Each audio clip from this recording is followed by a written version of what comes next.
வணக்கம் நேயர்களே, ஆயுத எழுத்திற்கு உங்களை வரவேற்பது நான் கார்கே. 22ஆம் தேதி முருக பக்தர்கள் மாநாட்டிற்கு பாஜக அழைப்பு விடுத்திருக்கிறது. இந்த மாநாட்டுக்கான பாடல் வெளியீட்டு விழா மூலமாக இந்த மாநாட்டில் நாங்களும் கலந்து கொள்ளப் போகிறோம் அப்படின்னு திரு நயினார் நாகேந்திரன், அதுபோல் இன்னும் சில முதலமைச்சர்கள், துணை முதலமைச்சர்களை அழைச்சிருக்கோம் அப்படின்னு செய்தியாளர்கள் மத்தியில் தெரிவித்தார். அதே நேரத்தில் இந்த முருகன் மாநாடு அப்படின்றது ஜூன் 22 முருகனை எடுத்திருக்கிறோம், 2026 தமிழ்நாட்டையே கையில் எடுப்போம் அப்படின்னு திரு நயினார் நாகேந்திரன் கூறுகிறார். தமிழ்நாட்டு தேர்தல் அரசியலை மையமாக வைத்து அவர் சொல்கிறார். அதே நேரத்தில் பாஜக எந்த ரூபத்தில் வந்தாலும் எந்த மாநாடு நடத்தினாலும் தமிழ்நாட்டில் காலூன்ற முடியாது அப்படின்னு திமுக எம்பி கனிமொழி அவர்கள் குற்றச்சாட்டை முன்வைக்கிறார். இன்னொரு புறம் இந்த மாநாட்டினுடைய நோக்கம் கடவுள் பக்தி அல்ல, கலவர யுக்தி அப்படின்னு, அதே போல் வெறுப்பு அரசியலை விசிறி விடுவதற்காகவே இந்த மாநாடு நடத்தப்படுகிறதுன்னு மதுரையில் திமுக கூட்டணி கட்சிகள் ஒன்றாக இணைந்து அறிக்கையை வெளியிட்டிருக்கிறார்கள். திமுகவை வீழ்த்துவதற்காக பாஜகவுடைய அஸ்திரமா முருகன் மாநாடு அப்படின்ற தலைப்பில் விவாதிக்கிறோம். சிறப்பு விருந்தினர்கள் இணைகிறார்கள். திமுக தரப்பிலிருந்து செய்தி தொடர்பாளர் திரு ராஜா தமிழ்மாறன் நிகழ்ச்சிக்கு வரவேற்கிறேன். விசிக தரப்பிலிருந்து திரு வன்னியரசு அவர்கள், அவரையும் நிகழ்ச்சிக்கு வரவேற்கிறேன். தொடர்ந்து பாஜக தரப்பிலிருந்து திரு தங்க வரதராஜன் அவர்கள், அவரையும் நிகழ்ச்சிக்கு வரவேற்கிறேன். அரசியல் விமர்சகர் திரு டிடிஎஸ் ரவிச்சந்திரன் அவர்கள், அவரையும் நிகழ்ச்சிக்கு வரவேற்கிறேன். திரு தங்க வரதராஜன் முதல் ஆரம்பிக்கலாம் அப்படின்னு. இப்போ நாங்கள் முருகனை கையில் எடுக்கிறோம், 26 தமிழ்நாட்டை கையில் எடுப்போம் அப்படின்னு திரு நயினார் நாகேந்திரன் சொல்றாரு. அப்படின்னா 26 தேர்தலுக்காக நடத்தப்படுது அப்படின்னு அவர் வெளிப்படையா சொல்ல வராரா? வணக்கம் திரு கார்கே. அதாவது இங்க பாருங்க, இது இந்து ஒரு உருவமத்தர் மாநாடு ஒரு தமிழ் கடவுளான முருகனுடைய மாநாடை எங்களுடைய இந்து முன்னணி ஒருங்கிணைந்து ஏற்பாடு செய்யும். நீங்க ஆரம்பத்திலிருந்து துவக்கத்திலிருந்து பாத்தீங்கன்னு சொன்னால் இந்த மாநாடு நடக்க வேண்டும் என்று முருக பக்தர்கள் இன்னைக்கு விரதம் எடுத்துட்டு இருக்கிறாங்க. ஆனால் இந்த அரசாங்கம் என்ன நடக்குதுன்னு சொன்னா, இந்த அரசாங்கம் மாநாடு நடத்தக்கூடாது என்பதற்காக தமிழக முதல்வரும் நம்முடைய இந்து அறநிலையத்துறை அமைச்சர் சேகர் பாபும் விரதம் இருந்து கொண்டிருக்காங்க. இதைதான் இந்த இடத்துல நாங்க சொல்ல விரும்புறோம். ஏங்க, ஒரு சாதாரண ஒரு ஆன்மீக மாநாடு, உங்களுக்கு என்ன இதுல பிரச்சனை இருக்குதுன்றதை நான் கேட்கிறேன். எத்தனை தடைகளுங்க? எந்த மதத்துக்கும் எல்லா மதத்துக்கும் வழிபாட்டு உரிமைகள் உண்டோ அது போல இந்துக்களுக்கு ஒரு உரிமை உண்டா இல்லையா? இல்ல என்ன பிரச்சனைக்கு அந்த அரசாங்கத்துக்கு? இந்த முருகர் பக்தர்னால ஏன் உங்களுக்கு இவ்வளவு அச்சம்னு கேட்கறது? மாநாடால என்ன அச்சம்? இது இந்துக்களுடைய உரிமை. ஆக இது நடந்திருக்கு. மாநிலத்துல என்ன சொன்னார் என்று சொன்னால், இந்த அரசாங்கம் ஆரம்ப காலத்தில் இருந்து தன்னுடைய அச்சாரட்சியை வச்சுக்கொண்டு எதுக்கெடுத்தாலும் வழிபாட்டு முறை என்று சொன்னால் நீதிமன்றத்தில் நாட வேண்டியதா இருக்குது. ஆக ஒரு இந்து மத வழிபாட்டு முறைகளை வழிபட முடியல, நடைபெறுத்த முடியல. இப்ப நாங்க உதாரணமா 10ஆம் தேதி கேட்டிருந்தாங்க, இந்த கண்காட்சி நாங்க வைக்கணும் பாருங்க. நேற்று இருக்கக்கூடிய அந்த அறுபடை வீடுகளினுடைய அந்த முகப்பமைப்பதா இருக்கட்டும், அந்த கண்காட்சியா இருக்கலாம், இதையெல்லாம் நேற்று நாங்க 10ஆம் தேதி திட்டமிட்டு வந்தோம். ஆனா பாத்தீங்கன்னா இவர்கள் நேற்று தான் நாங்க இதை செயல்படுத்துறதுக்கு முடிஞ்சிச்சு. ஆரம்ப கட்டத்தில இருந்து இவர்கள் பாத்தீங்கன்னா இந்த முருகபத்தல் மாநாடு நடக்கக்கூடாதுன்னு சொன்னாரு. நேற்று எங்களுடைய தடைகளை மீறிதான் இன்றைக்கு நாங்க என்னுடைய இந்து முன்னணி அமைப்பு செய்துக்கிட்டு இன்னைக்கு பாஜகவும் அதுல கலந்து கொடுத்து அதான் இந்து முன்னணி ஏற்பாடு செய்து பாஜக கலந்துக்கிறதுன்றீங்க. ஆனா பாஜக தலைவர் உட்கார்ந்து இந்து முன்னணி தலைவர்கள் இதை பத்தி பேசுவாங்கன்னு சொல்றாரு. நீங்க கூட பின்னாடி உட்கார்ந்து இருந்தீங்க. ஆமா, உண்மை. நேற்று என்னுடைய செய்தி தொடர்பு, இந்து முன்னணி செய்தி தொடர்பு விளக்கமாக திரு இளங்கல் விளக்கமா சொன்னாரா இல்லையா? இல்லப்பா, நடத்துறது பாஜக தானே சார் பொருள். நாங்க கலந்துக்கிறோம் சும்மா அப்படின்னா அது என்ன அர்த்தம் சார்? இது முழுக்க இந்து முன்னணி நடத்துகிறன்றது இதுல பாஜக கலந்து கொள்கிறது. நீங்க முக்கிய பிரபலங்கள்லாம் நாங்க அழைக்கப்பட்டோம். இன்னைக்கு உதாரணம் பார்த்துக்க, நாங்க தெளிவாக சொல்லிட்டோம், இது அரசியல் மாநாடு அல்ல.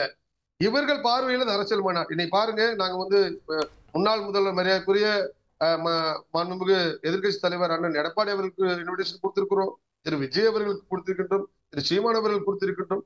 சோ எல்லாருக்கும் கொடுத்திருக்கின்றோம். ஆனா முதல்வர்கள் மட்டும் பாத்தீங்கன்னா இவங்க போறப்ப பாத்தீங்கன்னு சொன்னா அவர் இதுவரையிலும் ஒரு அப்பாயின்மெண்ட் கொடுக்கல, அந்த இன்விடேஷன். ஆக ஒரு தீண்டத்தகாத ஒரு மதமாக இதை முதல்வர் பார்க்கின்றார் என்பது தெரிகின்றது. அதைதான் நாங்க சொல்றோம். நேற்று மாநிலத்துல என்ன இல்ல அப்படி பார்த்தா இல்ல சார், அப்படி முதல்வர் பார்த்தா எதுக்கு அவங்க பழனியில முருகன் மாநாட்டை நடத்தி இருக்க போறாங்க சார்? பழனியில் நடத்துறது மாநாடா சார்? நான் என்ன கேக்குறேங்க, அந்த பழனி மாநாட்டுக்கு யாருக்கு சீஃப் கெஸ்ட்? சனாதனத்தை ஒழிப்பேன் என்று சொன்ன உதயநிதி அதுக்கு சீஃப் கெஸ்ட். அது எப்படி முருகபக்தர் மாநாடா இருக்க முடியும்? முருகபக்தர்கள் இதை விட ஒரு கொச்சைப்படுத்த முடியுமா இந்த அரசாங்கம்? சனாதனத்தை ஒழிப்பேன், டெங்கு மலேரியா போன்று ஒழிப்பேன் என்று சொன்ன உதயநிதி தான் சீஃப் கெஸ்ட்.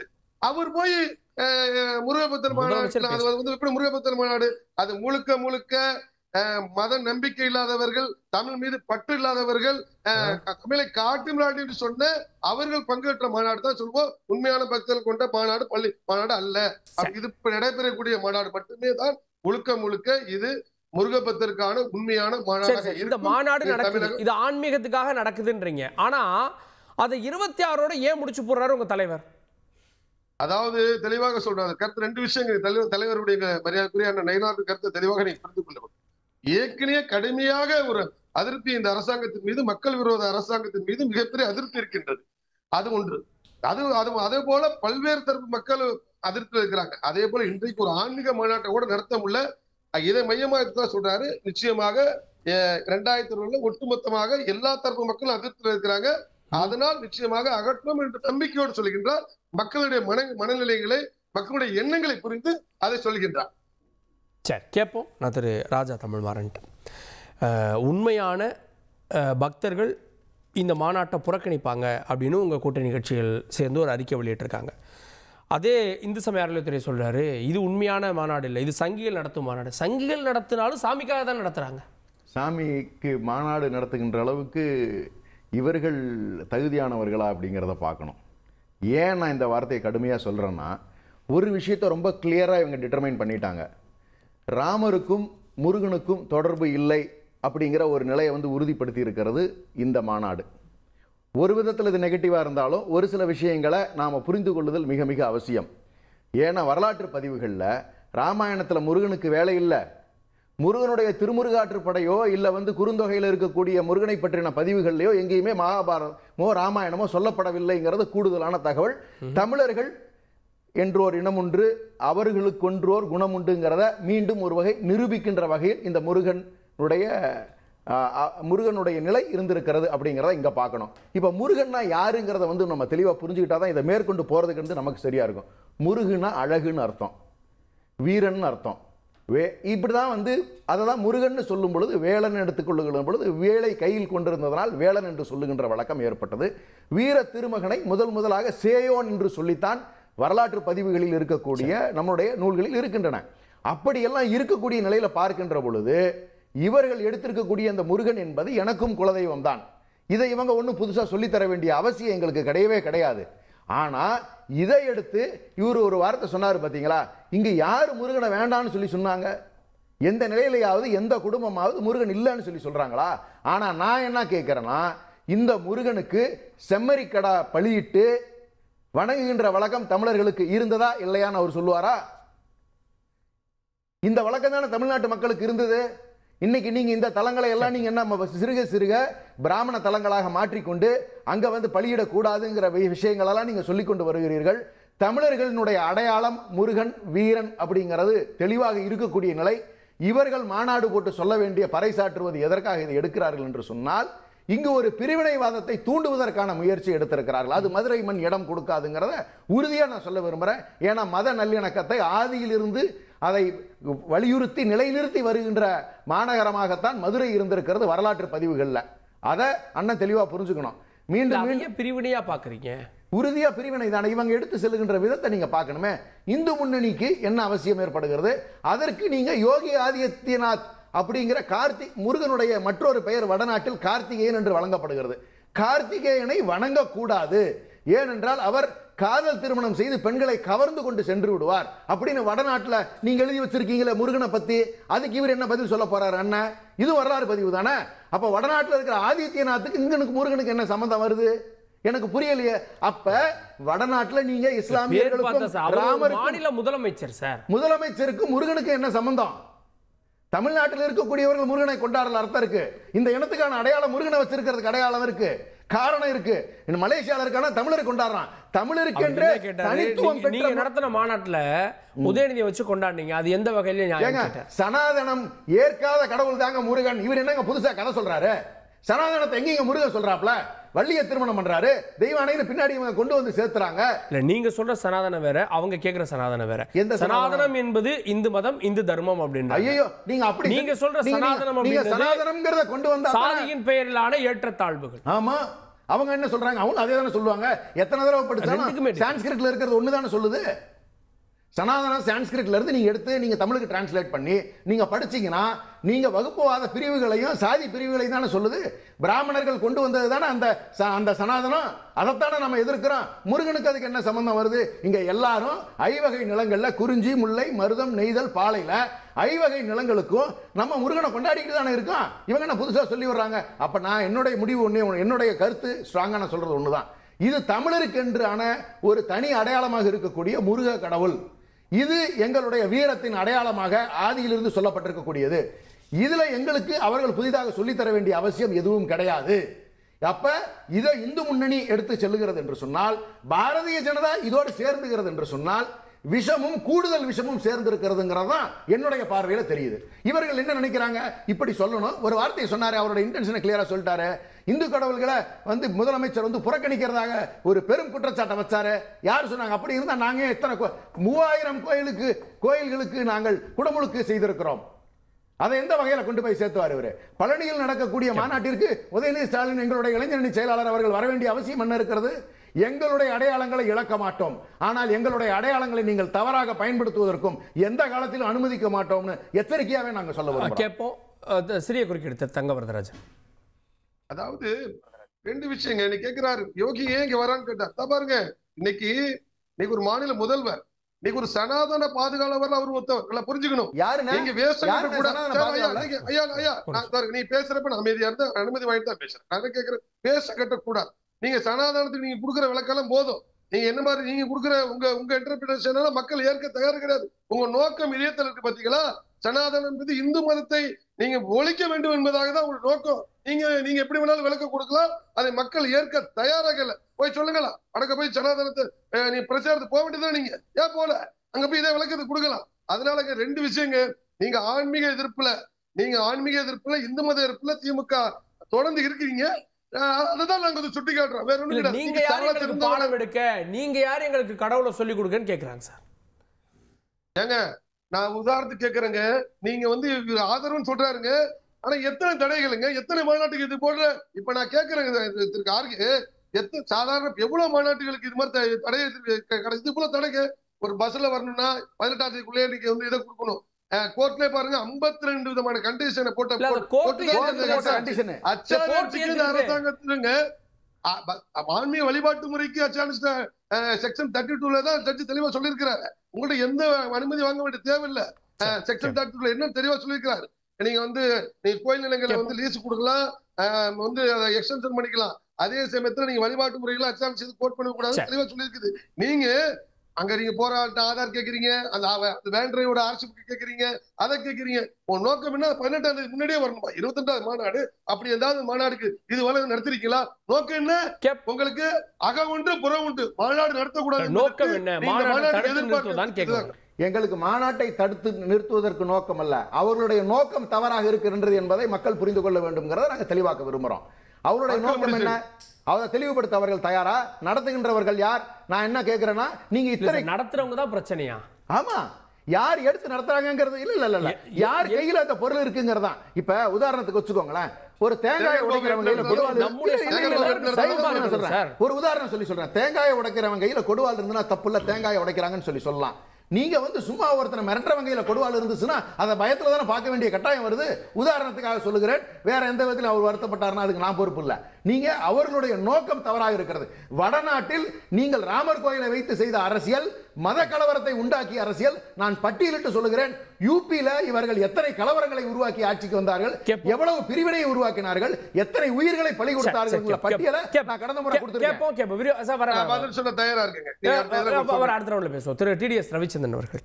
திரு ரவிச்சந்திரன், மதத்தை வச்சு அரசியல் ரீதியாக அடைக்கலம் தேடிக்கொண்டிருக்கிறார்கள் அப்படின்னு இந்த மாநாட்டை விமர்சித்திருக்கிறார் திமுக எம்பி கனிமொழி அவர்கள். விமர்சிச்சுட்டு போட்டோம், அதுல ஒன்றும் தப்பு இல்லை. மத எதிர்ப்பை வச்சுக்கிட்டு தானே இவங்க அதுவும் இந்து மத எதிர்ப்பை வைத்துக்கொண்டு போலி நாஸ்திகம் பேசிக்கொண்டு தானே இவங்க அரசியல் நடத்துறாங்க. அதனால இவங்க கிட்ட எதுக்கு நாம போய் அனுமதி கேட்கணும்? முருகர் மாநாடு நடத்துவதற்கு காவல்துறையிடம் அனுமதி கேட்கலாம். திமுகவிடம் எதுக்காக கேட்கணுங்கிறது எனக்கு முதல்ல புரியல.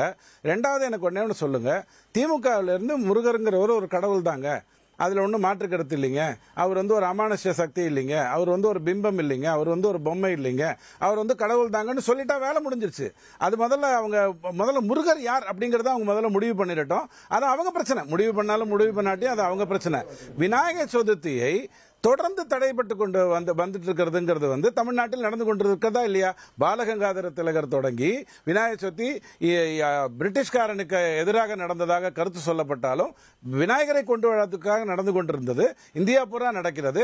தமிழ்நாட்டில் மட்டும் அதை ஒரு பிரச்சனையாக இவங்க மாத்துறாங்க அப்படிங்கிறது வந்து எல்லாருக்கும் தெரியும். இன்னைக்கு அவருடைய தம்பி முருகரை கொண்டு வர்றோம். இந்த விஷம் கதையெல்லாம் போய் வேற எங்கேயாவது முட்டுசந்து மீட்டிங்ல தான் நானும் நீங்களும் பேசலாமே ஒழிய, விஷம் என்பதை அறிந்துவிட்டு எடுத்துக்கொண்டு தனதாக்கி கொண்ட சிவனுடைய மகன் முருகன்கிறது எங்களுக்கு நல்லா தெரியும். சோ இந்த விஷயத்தெல்லாம் நாங்க விஷமத்தனமாகவே ஈஸியா முடிச்சுட்டு போயிட்டே இருப்போம். ராமருக்கும் முருகருக்கும் தொடர்பே இல்லைங்க அப்படிங்கிறாங்க. நாங்க எங்க ராமருடைய ஒரே பக்தர்னு என்னைக்குங்க சொன்னோம்?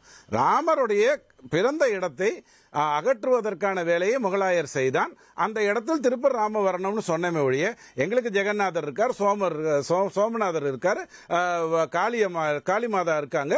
எத்தனையோ கடவுள்களை வந்து அந்தந்த இடத்தில் அந்தந்த வைப்ரேஷனுக்கு ஏற்ற மாதிரி அந்தந்த திருமாவளவன் கூட கேட்டாரு, ஒவ்வொரு மாநிலத்துக்கும் ஒரு கடவுள் எடுத்துட்டு அங்க ஒரு அரசியலை பண்றதா பாஜகவுடைய வேலை. இப்ப தமிழ்நாட்டில் முருகன் எடுத்து ஐயோ மாநிலம்னு சுருக்கிறாதீங்க கார்கே, மாநிலம்னு சுருக்கிறாதீங்க. ஒவ்வொரு குலத்துக்கும் ஒரு தெய்வம் உண்டு. எங்களுக்கு ஒவ்வொரு குலத்துக்கும் ஒரு தெய்வம் உண்டு. மாநிலம் சுருக்கிறாதீங்க. பெரிய அகண்ட பாரதத்தில் இருந்து வருகின்ற ஒரு விஷயங்கள் இதெல்லாம் எல்லாருக்கும் ஆனா பாஜக எடுப்பதனுடைய நோக்கத்தை விமர்சிக்கிறாங்க சார். இங்க பாருங்க, நாங்க எதுக்கு ஒன்றை எடுக்கிறோம் அப்படின்னு கேட்டால் நேரடியாக அதுக்கு நான் பதில் சொல்லிடுறேன். அதுக்கு முன்னாடி ஒரு விஷயம் உங்களுக்கு நான் சொல்லணும். இந்த கோழி வெட்டுவது, சேவல் வெட்டுவது, அசைவம் சாப்பிடுவது, சைவம் சாப்பிடுவதுங்கிறதுலாம் பிஜேபி வார்த்தைகளை தொடங்கியதே இல்லை. இவங்களுக்கு பிரச்சனை பிராமண எதிர்ப்பு. அதனால தான் காலை சிற்றுண்டிங்கிறத ஆல்ரெடி கொடுத்துக்கிட்டு இருந்தாங்க இஸ்கான்ல.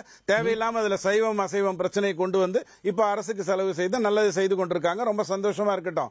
கேள்வி என்ன அப்படின்னு சொன்னா, இப்ப வேளாங்கண்ணி மாதா ஊர்வலம் ஒண்ணு நடக்குதுன்னு சொன்னா அவங்க திடீர்னு அதை புதுப்பிக்கிறாங்கன்னு அர்த்தமா? கிடையாது. ஒரு கடவுளை கொண்டாடுவது என்பது அந்த ஆஸ்திகர்களுடைய, அந்த பக்தர்களுடைய, அந்த ஊரை சார்ந்த குலதெய்வமாக எடுத்துக்கொள்ள உரிமை. அதுல நீங்க எங்க வந்தீங்க? 120 வருடங்களில் பிறகு நீதி கட்சியில், திமுகவில், திகாவில் இல்லாத ஒரு வரலாற்றில் கையில ஒரு கொடி, அதுல கையில ஒரு குச்சி, அதுல ஒரு மூவர்ண கொடியோட நீங்க நின்றீங்க பாருங்க. அங்கதான் எங்களுக்கு ரொம்ப சந்தோஷமே வந்தது. 120 வருடங்கள் அது நடந்ததே இல்லை, யாரும் பிடித்ததே இல்லை. எங்களுக்கு நீங்க பிடிச்சிருக்கீங்க, ரொம்ப சந்தோஷம். ஆனால் நாங்கள் இந்து கடவுள்களை, எல்லா கடவுள்களையும், ஆஸ்திகம் பேசுகின்ற எல்லாத்தையும் நாம கொண்டாடி இருக்கோம். இந்த மாநாடு எதுக்காக நடத்தப்படுகிறதுங்கிறது இந்து முன்னணி சொல்லட்டும், அல்லது அதை சார்ந்த இப்ப RSS சார்ந்தவர்கள் அதில் இணைந்திருக்காங்க, பிஜேபியை சார்ந்தவர்கள் இணைந்திருக்காங்க, முருக பக்தர்கள் எல்லாம் இணைந்திருக்காங்கிறதெல்லாம் அவங்க எல்லாத்துக்கும் ஒரு காரணம் சொல்லட்டும். எனக்கு தெரிந்த ஒரு காரணம் இருக்கிறது. அது என்னன்னு சொன்னா, தமிழ்நாட்டை பொறுத்த வரைக்கும், ஒரு தமிழ்நாடுன்னு இல்ல, இந்தியாவிலேயே கூட ஒரு 35% இந்துக்கள் நாடு என்ன ஆனாலும் பரவாயில்ல, ராம ஆண்டாலும் பரவாயில்ல, ராவண ஆண்டாலும் பரவாயில்ல, என் புள்ள நல்லா இருந்தா போறோம், காது குத்தினா போறோம், இது பண்ணா போறோம், அதாவது வளகாப்பு பண்ணா போறோம்னு ஒரு வாழ்க்கையை வாழறாங்க. அவங்களுக்கு இல்லைங்க, நம்மளுடைய பாரம்பரியம் இது, நம்மளுடைய கலாச்சாரம் இது அப்படின்னு சொல்லுகின்ற விதமாகத்தான் நாம வந்து எந்த ஒரு விஷயத்தையும், பக்தி எதற்காக பரப்பப்படுகிறதுன்னா ரெண்டு காரணத்துக்காக. கடந்த வருஷம் பழனியில ஒரு மாநாடு நடக்குது, இந்த வருஷம் நீங்க நடத்துறீங்க அப்படின்னா, நீங்க நடத்துறவங்க நடத்திருக்கலாம்ல, அதை ஃபாலோ பண்ணி நடத்துறீங்களா? இல்லையா? அதுக்கு முன்னாடியே வேல் யாத்திரை நடத்தினோம். அதுக்கு முன்னாடி எத்தனையோ வருடங்களாக ஊர்வலங்களை நடத்தி கொண்டுதான் இருக்கோம், பூஜைகளை நடத்தி கொண்டுதான் இருக்கோம். திமுக வந்து இப்ப என்ன சொல்லுதுன்னா, ஐயோ குடமுழுக்கே நாங்க தான் நடத்துறோம் அப்படிங்குது. எனக்கு தெரிஞ்ச சத்தியமா இல்ல. அந்தந்த கோவிலில் இருக்கக்கூடிய வருமானத்தை வைத்துக்கொண்டு, அந்தந்த கோவிலில் இருக்கக்கூடிய பாரம்பரியத்தை வைத்துக்கொண்டு அந்த நாளில், அந்த நட்சத்திரத்தில் அவங்க குடமுழுக்கு விழா நடத்துறாங்க. அனுமதி கொடுக்கின்ற ஒரு வேலையை மட்டும் தான் இந்த துறை வந்து அறநிலையத்துறை செய்கின்றதே தவிர அந்த குடமுழுக்கு மாநாட்டுக்கு வந்து இவங்க பணம் சொல்லிட்டு இருந்தீங்கல்ல, அவங்க தான் 3000 கோயில்களுக்கு நாங்கள் நடத்திருக்கோன்றாங்க. அந்த துறை ஒண்ணுமே செய்யலைன்னு, அதை அவங்க சாதனையா சொல்றாங்க 3000 கோயில்னு. இன்னைக்கும் சொல்றேங்க, 3000 கோவில்களில் இல்ல 30,000 கோவில்களில் நடந்தாலும் அந்தந்த கோவில் அந்தந்த வருமானத்தில் அது நடத்த வேண்டிய நாளில் நடத்தி கொண்டுதான் இருக்கு. உங்களுடைய வேலை வெறும் கையெழுத்து போடுற வேலை மட்டும்தான். அதோட நீங்க நிறுத்திக்கோங்க. நீங்க ஒன்னும் பணம் கொடுக்கல. அறநிலையத்துறையிலிருந்து பணம் கொடுத்து குடமுழுக்கு விழா நடந்ததாக எந்த கோவிலையா சொல்லுங்க. ஐயா, அறநிலையத்துறையிலிருந்து 10 லட்சம் ரூபாய் கொடுத்து இந்த குடமுழுக்கு விழா நடத்தினாங்கன்னு சொல்லுங்க. நான் ஒத்துக்கிறேன். ஆமாங்க, திமுக அரசு 10 லட்சம் ரூபாய் கொடுத்து அந்த குடமுழுக்கு விழாவை நடத்துதுன்னு சொல்றேன். அதுவாக நடக்கின்ற ஒரு விஷயத்தில் நீங்க நான் தான் கொடுத்தேன்னு சொல்லிக்கிறதா இருந்தா சொல்லிக்கோங்க, தப்பே கிடையாது. ஆன்மீக விஷயமாக யார் வேண்டுமானாலும் எதை வேண்டுமானாலும் பகிர்ந்து கொள்ளலாம், தப்பே கிடையாது. இப்ப கேள்வி என்ன அப்படின்னு சொன்னா, 35% இந்துக்கள் எந்த ஒரு கவலையும் இல்லாமல், பொறுப்பும் இல்லாமல், எந்த ஒரு அக்கறையும் இல்லாமல், இந்த நாட்டை பற்றிய கவலை இல்லாமல் வாழ்ந்து கொண்டிருக்காங்கன்னு சொன்னா, அவர்களுக்கு ஐயா இந்த மாதிரி பாரம்பரியம் இப்படித்தான் நடக்கும், இதுதாங்க ஐயா அறுபடை வீடு, நீ கன்ஃபியூஸ் ஆயிக்காத, இங்க இருக்கிறவங்களை பேச்செல்லாம் கேட்டு போலி நாஸ்திகர் பேச்ச கேட்டு கன்ஃபியூஸ் ஆயிக்காத, கல்யாண மந்திரத்துல எல்லாம் ஆபாசம் இருக்குன்னு அவங்க சொன்னாங்கன்னா நீ குழம்பிடாத, அவங்களுக்கு பத்திக்கும் அதிபத்திக்கும் வித்தியாசம் தெரியாம அவங்க சொல்லத்தான் செய்வாங்க அப்படின்னு எடுத்து சொல்ல வேண்டிய கட்டாயம் இந்து முன்னணிக்கு இருக்கிறது. இந்து முன்னணிக்கு இல்லாம வேற யாருக்கு வர முடியும்ங்கறத நீங்க புரிஞ்சுக்கோங்க. இந்து முன்னணியும் ஒரு அரசியல் கட்சி தான். ஆனால் கேள்வி என்ன அப்படின்னு சொன்னா, யார் எந்த மாநாட்டை நடத்த வேண்டும்ங்கிறது நீங்க தான் முடிவு பண்ணுவீங்கன்னா எனக்கு ஒரு கேள்வி இருக்கு. செம்மொழி மாநாடு நடத்தினீங்களே, அப்ப உலக அளவில் இருக்கக்கூடிய தமிழர் மாநாட்டுகளில் கலந்து கொள்ளக்கூடியவர்கள் அதுக்கு எதிர்ப்பு தெரிவித்தார்களா இல்லையா? அதற்கு எல்லாரும் வந்தாங்களா? தமிழர் மாநாடு நீங்க நடத்திருக்கீங்களே, அதுக்கு முன்னாடி உலக தமிழ் மாநாடு நடத்திருக்கீங்களே, செம்மொழி மாநாடுக்கு எதிர்ப்பு வரலையா? நீங்களே செம்மொழிக்கு மாநாடு நடத்தும் போது என்னுடைய ஐயன், என்னுடைய முருகன், அவனுக்கு நான் நடத்துறதை பத்தி உங்களுக்கு என்ன பிரச்சனை? கேட்போம் நான் திரு வன்னியரசு அவர்கள்ட்ட. பாஜக நடத்தினால் அது கலவர யுக்தி, அறநிலையத்துறை நடத்தினா அது எந்த வகை? இல்லை, அது மட்டும் கடவுள் பக்தி ஆயிருமா? அதாவது மதுரையில் நடத்துகிறாங்க. இது மதுரையில் ஒரு பழமொழி சொல்லுவாங்க, யோக்கியம் வரான் சொம்பெடுத்து உள்ள வையின்னு சொல்லி சொல்லுவாங்க. அதுபோல் தான் இவங்களுடைய மாநாட்டினுடைய செயல்பாடுகள். நான் மாநாட்டினுடைய நோக்கத்தை தான் நான் கேட்குறேன். நான் முருக பக்தர்கள் மாநாடு அப்படின்னு சொல்லி அவங்க வைக்கிறாங்க. என்ன கோரிக்கைக்காக அவங்க வைக்கிறாங்க? ஒரு கோரிக்கையை சொல்லுங்களேன். இப்போ நான் சொல்லிடுறேன். குன்றம் காக்க. ரைட். குன்றம் காக்க அப்படின்னா யாரால ஆபத்து? யார் இடிக்க போகிறாங்க? இல்லை யாரால் ஆபத்து வந்திருக்கு? யாராலையும் ஆபத்து இல்லை. அமித்ஷா சொன்னார். இல்லை, அதுதான் யாரால் ஆபத்து, அதை சொல்லுங்கள், வெளிப்படையாக சொல்லுங்கள். என்ன கோரிக்கை? இப்போ நாங்கள் மதச்சார்பின்மை காப்போம் அப்படிங்கிற ஒரு மாநாடு நடத்துகிறோம். அந்த மதச்சார்பின்மை அப்படிங்கிறது பாஜக, ஆர்எஸ்எஸ், சங் பரிவார கும்பலால் ஆபத்து இருக்குது அப்படின்னு நாங்கள் சொல்கிறோம். ஏதாவது நீங்கள் பிரகடனப்படுத்துங்க, இந்த மாதிரி ஒரு ஆபத்து இருக்குன்னு சொல்லுங்கள். எந்த முருக பக்தர்கள் மாநாடு அப்படின்னா, நாங்கள் முருக பக்தர் மாநாடு நடத்துகிறோங்க, அறுபடை வீடுகளில் தமிழ் மட்டுமே நாங்கள் பூஜை தமிழில் மட்டும்தான் நாங்கள் பூஜை செய்ய போகிறோம், அர்ச்சனை செய்ய போகிறோம்னு அதை நாங்கள் முன்னிறுத்தி நாங்கள் மாநாடு நடத்துகிறோம்னு சொல்லுங்கள். நாங்களே அதுக்கு ஆதரவு தர்றோம். எந்த இடத்துல? சரி, பண்டாரங்கள் மட்டும் நடத்திக்கிட்டு இருந்த பழனி திருக்கோயிலை பார்ப்பனர்கள் கைப்பற்றினாங்க. இப்போ திருச்செந்தூர் கோயிலை கைப்பற்றிருக்கிறாங்க. எல்லா கோயிலையும் பார்ப்பனர்கள் சமஸ்கிருதத்தில் பூஜை பண்ணுறாங்க. இது தமிழ் கடவுள், அது கல் தோன்றி மண் தோன்றா மூத்த தமிழ் குடியினுடைய கடவுள் அப்படின்னா, நாங்கள் இவர்கள்ட்ட நான் வெளியே அனுப்பிட்டு நாங்கள் மீண்டும் தமிழர்களாக இருக்கக்கூடிய பார்ப்பனர்கிட்ட நாங்கள் ஒப்படைக்கிறோம். அறநிலையத்துறை கண்ட்ரோலில் இப்போ நடக்குது. இருங்க, அறநிலையத்துறையில் கண்ட்ரோல் இருக்கட்டும். இவங்க தானே இந்து அறநிலையத்துறை வேணான்னு சொன்னாங்க. இந்து அறநிலையத்துறைக்கு எதிராக தானே கூப்பாடு போட்டாங்க. இந்து அறநிலையத்துறையில் கொள்ளையடிக்குன்னு தானே சொல்கிறாங்க. எப்படி இதை நீங்கள் இப்போ வெறும் முருக பக்தர்கள் மாநாடு மட்டும் எப்படி நடத்த முடியும்? அப்போ முருக பக்தர்கள் மாநாடு சிவபக்தர்களுக்கு எதிரான மாநாடா? எப்படி நான் கேட்குறேன். இப்போ தானே கோர்ட் சொன்னிச்சு, ஒரு காம்பில் 2 மலர்னு சொல்லி சொன்னிச்சு. என்ன இதில் என்ன இவங்க வேறுபாடு காட்டிட்டாங்க? எல்லாம் பித்தலாட்டம், வன்முறை, வெறுப்பரசியலினுடைய மையத்தின் அடிப்படையில் ஒரு மாநாடு இவங்க நடத்துகிறாங்க. அதை நீங்கள் கலவர யுக்தின்றீங்க. ஒரு மாநாடு நடக்கிறப்போ இல்லை முன்னெச்சரிக்கையாக இருக்கலாம், நிறைய கண்டிஷன்ஸ் போட்டிருக்காங்க, அதை ஃபாலோ பண்ணு கோர்ட் சொல்லியிருக்கு. அதுக்கு முன்னாடி இது கலவரத்துக்கு தான் நடத்தப்படுது. எப்படி? இதுக்கு முன்னாடி திருப்பரங்குன்ற மலைக்கு முன்னாடி ஹெச்ராஜ் என்ன சொன்னார்? இது ராமர் கோயில் மாதிரி நாங்கள் பாபர் மசூதி இடிக்கிறது போல் இங்கே இருக்கிற இந்த கோயிலை சிக்கந்தர் இதை நாங்கள் இடிக்க போகிறோம்னு சொல்லலையா? எப்படி சொல்லுவாங்க? இப்போ நயனார் நாகத்தில் என்ன சொல்கிறாரு? இது எல்லாமே ஒரு இங்கே வருங்க. அதாவது ஆன்மீகம் அப்படிங்கிறது தனி. இவங்க உண்மையாகவே தமிழ் மீது, தமிழ் கடவுள் மீது அக்கறை இருக்குது அப்படின்னா, தமிழுக்கு இவங்க என்ன செஞ்சிட்டாங்க? அனைத்து சாதியினரும் அர்ச்சராகணும் சொன்னோம்னா, வயநாடு முருகன் கோவிலில் போய் கலசத்தில் பூஜை பண்ணுறாங்க. இன்றைக்கி இருக்கிற அரசு வெளிப்படையாக அன்னை தமிழை பாதுகாப்பதற்கு அனைத்து சாதியினரும் அர்ச்சகராகணும்னு சொல்லி போட்டாங்க. இவங்க எத்தனை பேரை ஏற்றுக்கிட்டாங்க? இவங்கெல்லாம் பார்ப்பனர்கள் இல்லை, இவங்களை பூரா வந்து நாங்கள் ஏற்றுக்க மாட்டோம்னு சொல்லி விரட்டி அடிக்கலையா? இன்றைக்கி வந்து ரங்கநாதன்கிறவர் வந்து இன்றைக்கும் அதுக்கான போராட்டத்தை வழக்கு தொடுத்துக்கிட்டு இருக்கிறார் இல்லையா வயநாடு முருகன் கோவிலில்? இவங்களுக்கு இவங்களுக்கு எங்கே தகுதி இருக்குது? இவங்களுக்கு இப்போ இந்த மாநாடு நடத்துறதுக்கு என்ன இருக்குது? நீங்கள் வந்து முருகன் வந்து தாண்டி நீங்கள் பக்தின்ற ஒன்றும் இல்லையா? பக்தி நடத்தலாம்ல சார், பக்தர்கள் நடத்துகிறாங்க, நாங்கள் அதைத்தான் கேட்குறேங்க. பக்தர்கள் மாநாடு அப்படின்னு யார் நடத்துகிறாங்க? இந்து முன்னணி நடத்துது. இந்து முன்னணி யார்? ஆர்எஸ்எஸ் ஒரு கிளை. ஆர்எஸ்எஸ் ஒரு கிளை தான் அபினவ் பாரத். அங்கே வந்து மகாராஷ்டிராவில் பாம் பிளாஸ்ட் பண்ணி பல கலவரங்களை உருவாக்கியவங்க அவங்கெல்லாம்.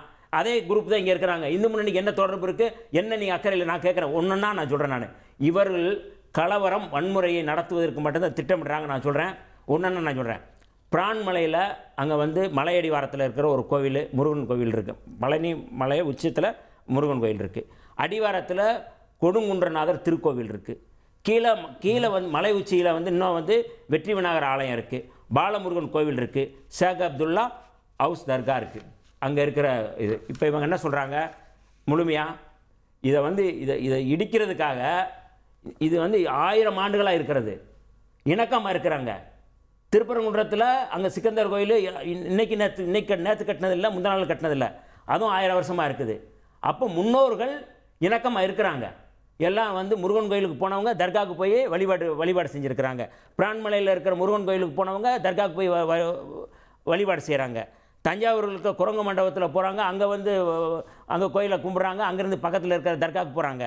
தென்காசி இருங்க, நான் ஒன்று சொல்கிறேன். தென்காசி தர்காவில் வந்து புட்டல்புதூரில் இருக்கிற இதில் வந்து அவங்க கும்பிட்றாங்க, அங்கே ஒரு தர்காவுக்கு போய் கும்பிட்றாங்க. தேங்காய்பட்டினம், கன்னியாகுமரி மாவட்டம் தேங்காய்பட்டினத்தில் வந்து அங்கே இருக்கிற முருகன் கோயில், அங்கே இருக்கிற கோயிலுக்கு போகிறாங்க, அங்கே இருக்கிற வந்து பக்கத்தில் இருக்கிற தர்காவுக்கு கும்பிட்றாங்க. இதை ஏன் நான் சொல்கிறேன்னா, மத நல்லிணக்கம் அப்படிங்கிறது தமிழ்நாட்டில் காலங்காலமாக எல்லோரும் இணைந்து இருக்கிறாங்க. எந்த இடத்துலையும் பாகுபாடு, எங்கேயுமே கலவரம் இல்லை, எங்கே வன்முறையில் இல்லை. எல்லோரும் வந்து இந்துக்களே போய் பேய் அடிச்சிருச்சு, பிசாசு அடிச்சிருச்சுன்னா தர்காவுக்கு போய் அவங்க வந்து வேண்டிக்கிறாங்க, சர்ச்சுக்கு போகிறாங்க. இது எங்கேயுமே வேறுபாடில்லை. திடீர்னு வந்து இவங்க வந்து திருப்பரங்குன்றத்தில் வந்து இந்த கோயில் இடிக்கணும், அங்கே மாமிசம் சாப்பிட்டாங்க அப்படின்னு சொல்லிட்டு நீங்கள் மிகப்பெரிய வன்முறையை தூண்டுவதற்கு முன்னாடியே நீங்கள் வந்து ஆயிரக்கணக்கான மக்களை திரட்டி நீங்கள் வந்து அங்கே போராட்டத்தை நடத்திட்டு இப்போ வந்து முருக பக்தர்கள் மாநாடுங்கன்னா எப்படி நம்புவாங்க? தன்னெழுச்சியாக திரண்ட அவங்க அழைப்பு விட்டாங்க. இன்னைக்கு நீங்கள் பாருங்கள், யூடியூப்பில் பாருங்கள், எல்லாத்துலேயும் பாருங்கள், வாங்கன்னு எல்லாரும் கூப்பாடு போட்டாங்களே. இந்த பாதுகாப்பு இல்லை, பாதிப்பாகிட்டு இருக்குன்னு சொல்லி போட்டாங்கல்ல. முருகன் வந்து அப்படி வந்து பேசினாரா? எனக்கு பாதிப்பு இருக்குது வாங்க அப்படின்னு சொல்லி கூப்பிட்டாரா முருகன்? எங்காவது கூப்பிட்டுருக்கிறாரா? அவங்க கூடவங்க பக்தர்கள் இல்லையா?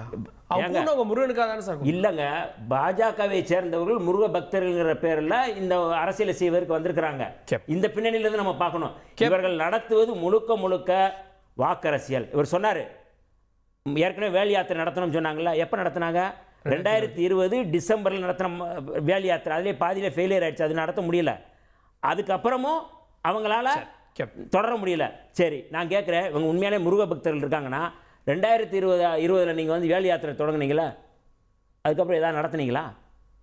26 தேர்தல் வருது, 2021 தேர்தலுக்கு முன்னாடி வேல் யாத்திரை. இப்போ நீங்கள் முருக பக்தர்கள் மாநாடு யாரை ஏமாற்றுவதற்கு? தேர்தலுக்காக நடத்துறாங்க. முழுக்க வாக்குக்காக தான் இதை கொண்டு வர்றாங்க, ஏமாற்றுவதற்கு. அதனால சொல்றேன், யோக்கியம் வரா சொம்பெடுத்து உள்ளவையும் நான் சொல்றேன். ஏன் இந்த மாநாடு நடத்தப்படுது? இப்போ நடத்தப்படுவதனுடைய நோக்கம் திருப்பரங்குன்றத்தில் இருக்கக்கூடிய அசாதாரண சூழலை பயன்படுத்தி கலவரம் பண்றதுக்கு அப்படின்னு குற்றச்சாட்டம் முன்வைக்கிறாங்க. திரு வன்னியரசு அவர்கள் அண்ணன் வன்னியரசுடைய கருத்துக்கு நான் பதில் சொல்லணும். இதை பாருங்க, அதாவது இந்து முன்னணி பத்தி அவர் விமர்சனம் வைக்கின்றார். நான் ஒரு விஷயத்தை சொல்றேன். இதை பாருங்க, அதாவது இந்துக்கள் ஒன்றுபட்டு ஜாதி வேறுபாடின்றி ஒரு விழா எடுக்கணும் அப்படின்னு சொல்லி பால கங்காதர திலகரால் விநாயகர் சதுர்த்தி ஊர்வலம் கொண்டு வரப்பட்டது. அப்படிப்பட்ட விநாயகர் சதுர்த்தி ஊர்வலத்துல இவர்கள் பெரியார் மண் அந்த மண்லாம் சொன்னாங்க. இன்றைக்கு பெருவாரியாக பாலகங்காதருடைய நோக்கம் வீதி எங்கும் விநாயகர், இல்லந்தோறும் விநாயகர், இதுதான் நோக்கம். இன்றைக்கு அதை தமிழகத்துல வடிவமைத்து இன்றைக்கு வீதிதோறும் விநாயகர் வருகிறது என்று சொன்னால், ஊர்வலம் என்று சொன்னால் அதை எடுக்கக்கூடிய இயக்கம் இந்து முன்னணி. அது அரசியல் இயக்கம் அல்ல, முழுக்க இந்துக்களுடைய ஆன்மீகத்தை ஒருங்கிணைக்க இயக்கம். அந்த இயக்கம் தான் முருக பக்தர் மாநாடு நடந்தது. அதனால் தயவு செய்து ஒரு விஷயம், வன்முறையால்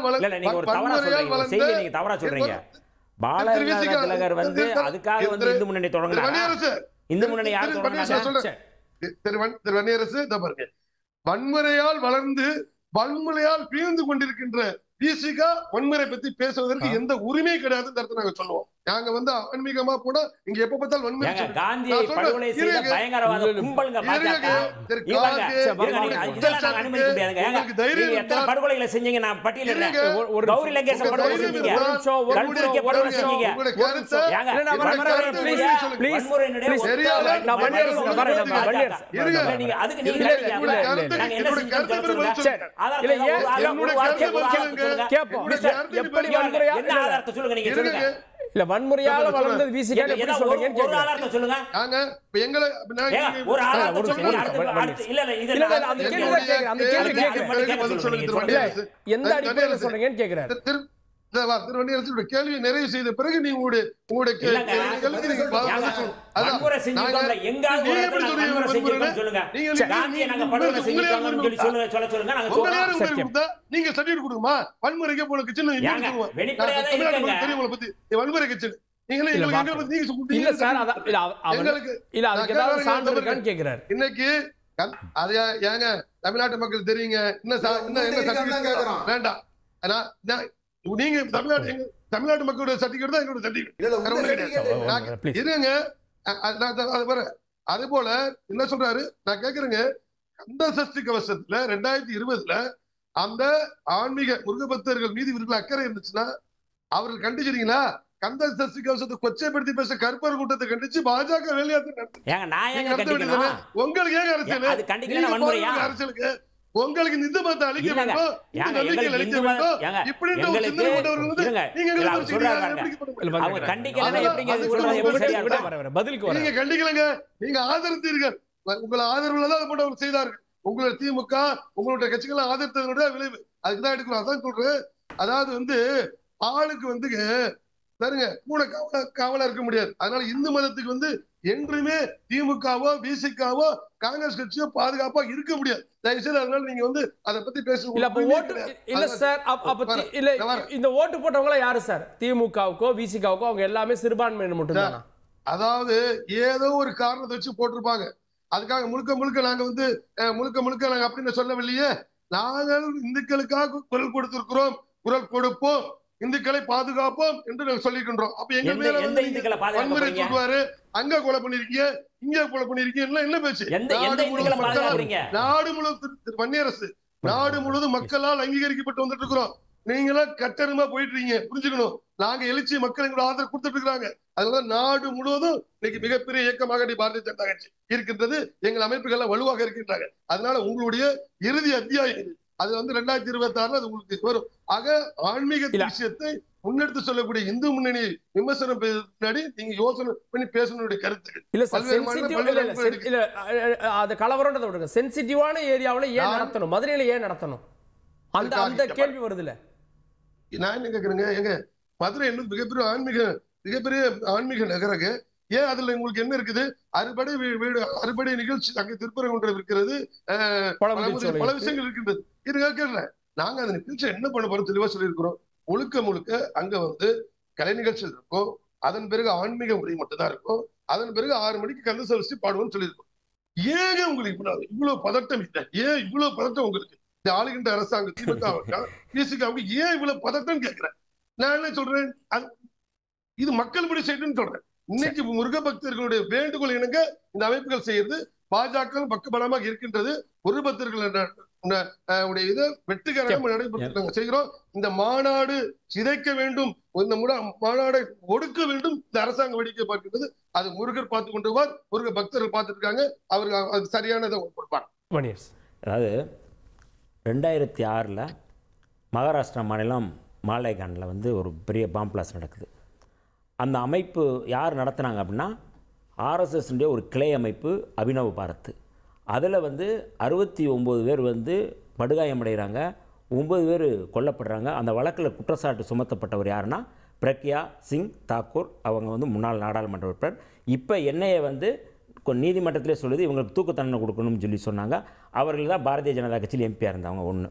2007 நான் சொல்லி முடிக்கிறேன். 2007 நீங்கள் வந்து சம்சோதா ரயில் எக்ஸ்பிரஸ் குண்டுவெடிப்பு, அதே போல் அஜ்மீர் தர்கா குண்டுவெடிப்பில் வந்து அசீமானந்தா சாமியார்னு ஒருத்தர் கைது செய்யப்படுறாரு. அவர் வந்து வெளிப்படையாக வந்து நான் தான் வச்சேன்னு சொல்லி சொன்னவர். அந்த வழக்கில் வந்து இன்றைக்கி வந்து அவர் வந்து விடுதலை செய்யப்பட்டாலும் அவர் வந்து கல்கத்தாவில் வந்து அவர் ராமகிருஷ்ணா மடத்தை வச்சுருக்காரு. அங்கே போய் தான் இவர் மோடி அவர்கள் போய் வெளிப்படையாக வந்து அவர்கிட்ட ஆசீர்வாதம் வாங்குற ஒரு நிலைமை இருக்குது. அதே போல் நீங்கள் வந்து முழுக்க வந்து நீங்கள் பார்த்தீங்கன்னா அது ஆதிவாசி கல்யாண அமைப்பு வந்து திரிபுராவில் வந்து வெற்றி பெற்ற உடனே தேவாலயங்களையும் மசூதிலையும் இடித்தாங்க, போய் பெரிய பாம்பிளாஸ் பண்ணாங்க, அந்த வேலையை செஞ்சாங்க. இது எல்லாமே ஆர்எஸ்எஸ்னுடைய கிளை அமைப்பு. அந்த மாதிரியான வன்முறை கும்பல் இவங்க.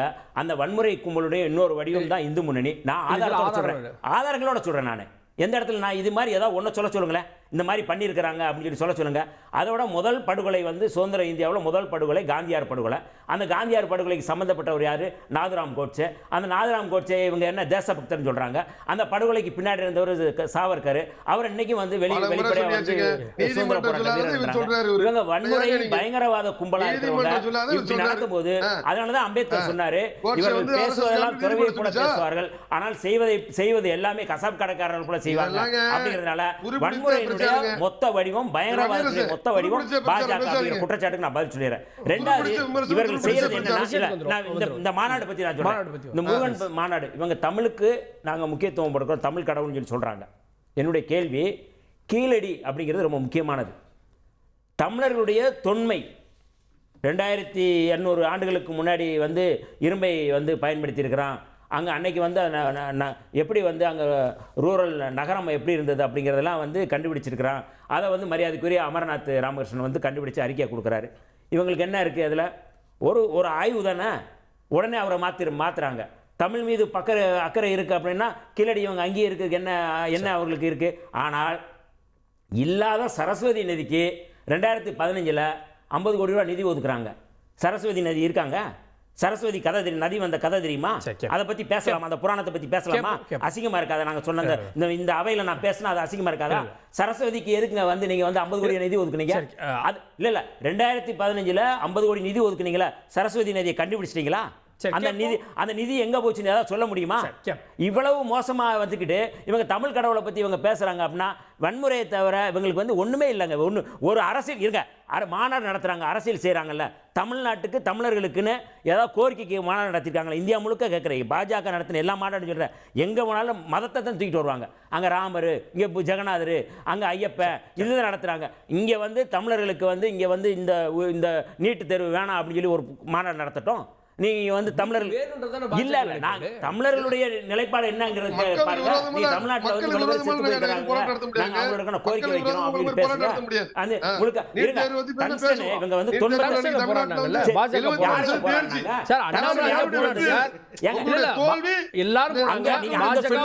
அண்ணாமலையும் போனார் அங்க சொல்லுவீங்க. அங்க வந்து நீங்க பாஜக தானே அனுமதி தருது. யாருங்க இதை கொண்டது? அங்க வந்து சமண படுகைகள் இருக்கு, அங்க தொன்மங்கள் இருக்கு அப்படின்னு சொன்னதுனால தானே வந்து அது பல்லுயிர் பகுதியில் இருக்கு, பாதுகாக்கப்படும் சொன்னதான நிறுத்தப்பட்டாங்க. இவர்கள் முழுக்க இந்த தேர்தல் காலத்தில் தேர்தல் வாக்குகளை வேட்டையாடுவதற்காக முருகனை கொண்டு வந்து நிறுத்துறாங்க. தவிர இதுல ஒண்ணுமே இல்லை, பேசுறது ஒண்ணுமே இல்லையே. மத்திய அரசாங்கம் கோரிக்கை போராட்டம் நடத்துறதுக்கு அப்புறம் தானங்க. நீங்க முன்னாடியே அது முன்னாடியே போராட்டம்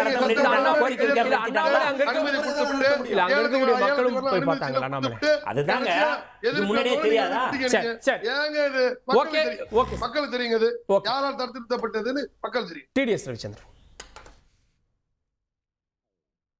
வன்னியரசு ஐயா கிட்ட வந்து கோடியிலேருந்து முட்டை வந்ததா, முட்டையிலேருந்து கோழி வந்ததான்னு விவாதம் நடத்தினாலும் அவர் RSS திட்டுவாரு, பிராமணர்களை திட்டுவாரு. முருகனை பத்தி பேச சொல்லுங்க.